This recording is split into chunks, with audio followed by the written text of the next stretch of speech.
Bismillahirrahmanirrahim. Assalamualaikum warahmatullahi wabarakatuh. Bapak-bapak, ibu-ibu, mas-mas, mbak-mbak, khususnya adik-adikku sekalian yang dirahmati Allah dimanapun Anda berada. Kembali di Iip Channel bersama saya, Iip Wijayanto. Kali ini kita akan membahas tema yang mantan rasakan saat kamu tidak lagi ngejar-ngejar dia. Jadi, apa yang terjadi sekarang? Kita ngejar-ngejar mantan, itu justru menambah rasa tidak suka di hati mantan kepada kita. Kehadiran kita itu tidak memunculkan rasa simpatinya, tidak membuat dia tersentuh, melihat betapa gigihnya kita berjuang agar bisa kembali bersama dia. Tetapi justru kehadiran kita bagi mantan pada saat ini itu adalah gangguan. Dia merasa terganggu dengan kehadiran kita, dia merasa terganggu dengan kemunculan kita, dia merasa tidak nyaman dengan apa yang kita usahakan. Ya, hasilnya bukannya kembali, mantan jadi tambah mesra, tambah akrab, tambah dekatkan dengan orang ketiga. Nah, sekarang ketika kita merasa sudah berusaha dan mendapatkan respon tidak seperti apa yang kita harapkan dari mantan, itu sesungguhnya pertanda kita harus berhenti dulu. Ya, kenapa demikian? Ya karena semakin kita kejar-kejar juga, itu tidak akan membuat mantan kembali kepada kita. Jadi sudah cukup dulu. Ya, jadi biarkan saja dulu mantan menikmati kebebasannya, menikmati masa-masa romantis dan jatuh cintanya bersama orang ketiga. Memang ini berat untuk dijalani ya. Jangankan melihat mantan disentuh oleh orang ketiga, baru membayangkannya saja. Mungkin kita sudah nangis-nangis. Mungkin kita jadi tidak bisa tidur, tidak nafsu makan, dan seterusnya. Jadi marah-marah terus. Nah, sekarang ketika kita memang ingin mantan kembali, ini ya yang harus digarisbawahi. Kita masih menginginkan mantan kembali. Yang kita lakukan dalam keadaan demikian justru harus berhenti ngejar-ngejar mantan. Kenapa demikian? Nah, sebelum kita bahas lagi lebih jauh, jangan lupa yang belum subscribe untuk memencet tombol subscribe dan menyalakan lonceng notifikasi agar Anda selalu mendapatkan pemberitahuan video-video terbaru dari channel kesayangan kita ini. Dengan subscribe, doa-doa kita selalu terhubung sehingga kita selalu bisa berdoa bersama-sama ya. Dan jangan lupa subscribe itu gratis ya. Nah, jadi kenapa justru kita harus berhenti ngejar-ngejar mantan? Tadi ya, ketika mantan memang sedang tidak menginginkan kita, mau kita paksa dengan cara apapun, dia tetap tidak mau. Ya, saat mantan apalagi sekarang sedang jatuh cinta, sedang berdebar-debar, sedang bahagianya bersama orang ketiga, kehadiran kita tadi itu akan menjadi gangguan bagi dia yang akan memperbesar rasa tidak suka di dalam hatinya kepada kita.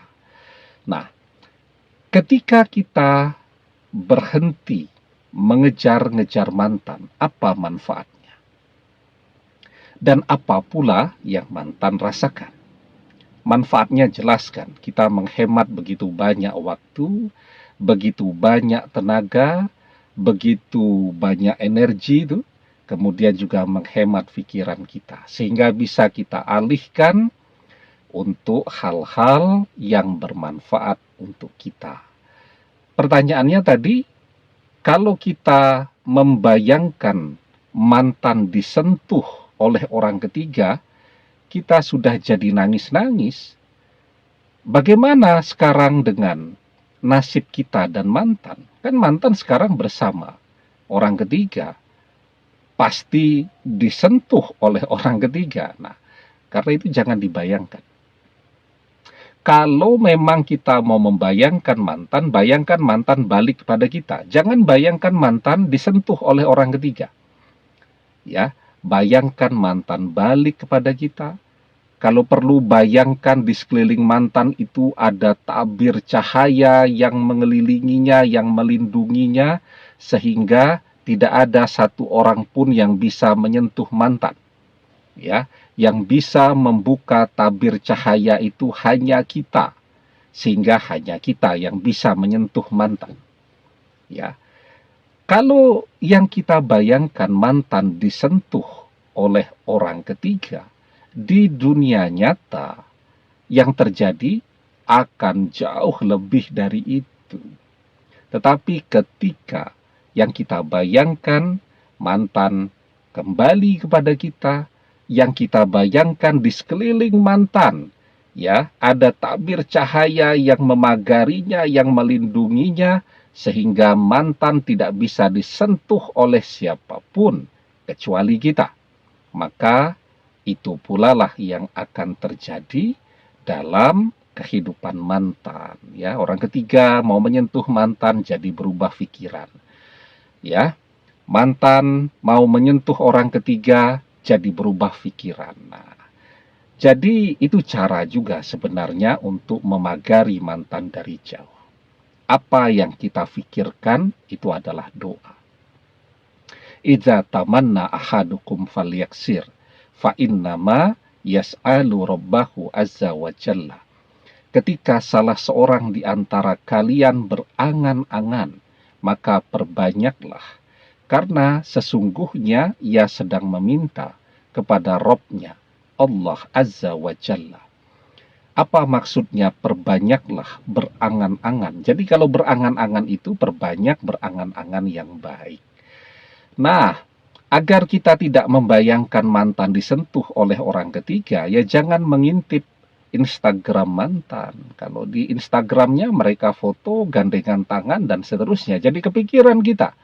Ya, jadi jangan mengintip media sosial mantan. Jadi berhenti mengintip media sosial mantan itu juga akan sangat memberikan pengaruh kepada cara berpikir kita.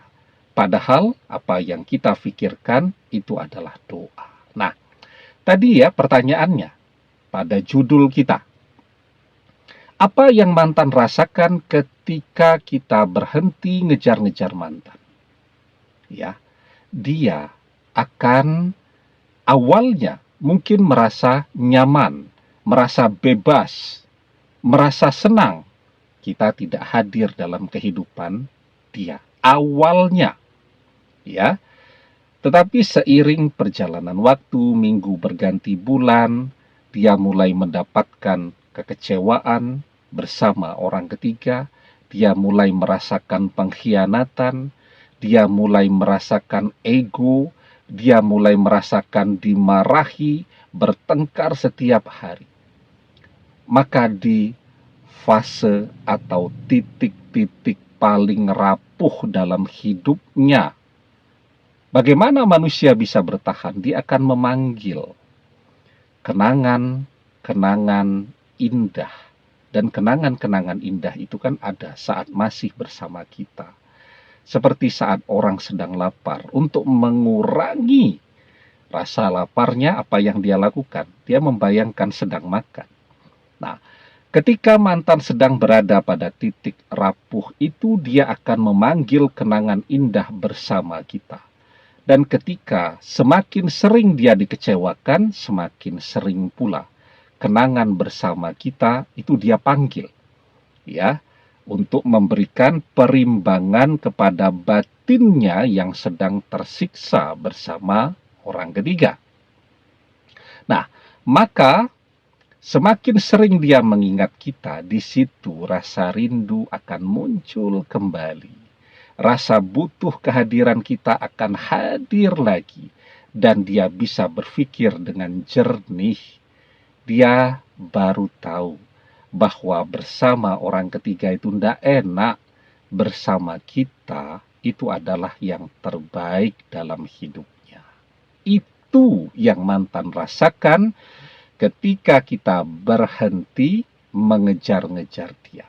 Dan yang paling penting, ya, sebenarnya saat kita mendiamkan mantan, itu adalah cara kita menasihati dia. Ada sebuah nasihat yang sangat indah.